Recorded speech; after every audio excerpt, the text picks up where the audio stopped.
বর্তমান সময়ে জনপ্রিয় কমেডি জুটি মোশাররফ করিম ও জান্নাতুল সুমাইয়া হিমি। দিন দিন বাংলা নাটকের জনপ্রিয়তা বেড়েই চলেছে। সেই ধারাবাহিকতায় আবারও নতুন নাটক নিয়ে হাজির হয়েছেন জনপ্রিয় এই জুটি। নাটকটির নাম চমকের শহর। এই নাটকটিতে অভিনয় করছেন বর্তমান সময়ের আলোচিত অভিনেতা মোশাররফ করিম ও আলোচিত অভিনেত্রী জান্নাতুল সুমাইয়া হিমি।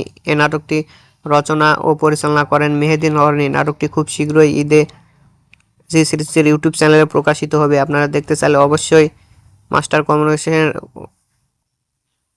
ইউটিউব চ্যানেলে চোখ রাখুন এবং নিয়মিত নতুন নতুন নাটকের আপডেট পেতে হলে অবশ্যই চ্যানেলটিকে সাবস্ক্রাইব করে রাখুন। পরবর্তী ভিডিওর জন্য অপেক্ষা করুন।